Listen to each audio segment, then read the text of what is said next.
Kam patur fatin të dëgjoj e para tekstin dhe leitmotivin e një këngë për fëmijët e pafajshëm, viktima të luftës, që Vlashendje krijoi pasi imazhet e masakrave i dilnin edhe në gjumë. Pastaj Sanremo, Ermal Meta solli një këngë tjetër për fëmijët që lufta i bën të heshtin. Për ne shqiptarët, Perëndimi ka qenë vendi nga vjen drita e qytetërimit. Po sot, çfarë po vjen nga Perëndimi? Ne që kemi mbetur këtu, kemi provuar gjithçka përveç qetësisë. Kemi përjetuar rënien e diktaturës, kemi parë 97-ën, kur u hapën depot dhe kalamajt luanin me Kalashnikov në vend të petave. Pastaj fëmijët e Kosovës, duke fjetur nëpër palestrat e shkollave tona, me sy hapur, sepse edhe gjumi i kishte braktisur. Kemi numëruar avionet e NATO-s, duke fluturuar drejt veriut. Dhe ne, në mes, si gjithmonë. Pastaj kriza, pandemia, inflacione, luftra, sepse e dini si funksionon bota. Njerëzit e mëdhenj marrin vendime, njerëzit e vegjël jetojnë.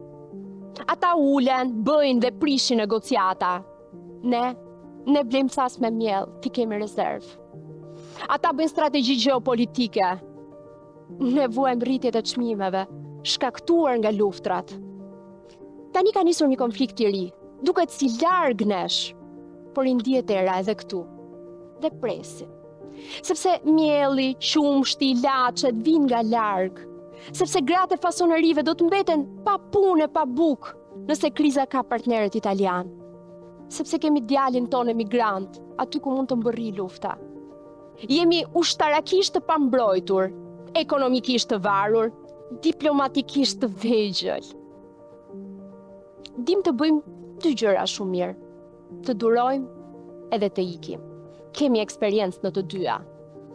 Sa për liderët tanë, ato do të bëjnë atë që kanë bërë gjithmonë fundja. Do shkojnë nga fryn era për interesat personale.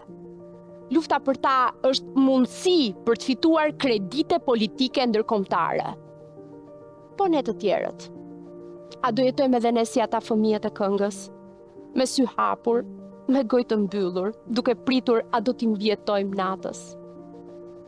Por ne të vegjlit, ne që nuk e duam luftën, duhet të artikulojmë me zë frikën tonë dhe asaj t'i japim një emër. Ne duhet të bërtasim, me protesta, me debate, por edhe me art, e me çfarë të mundemi. Ne nuk jemi si liderët tanë, dhe ne nuk mund të rrim me duart lartë.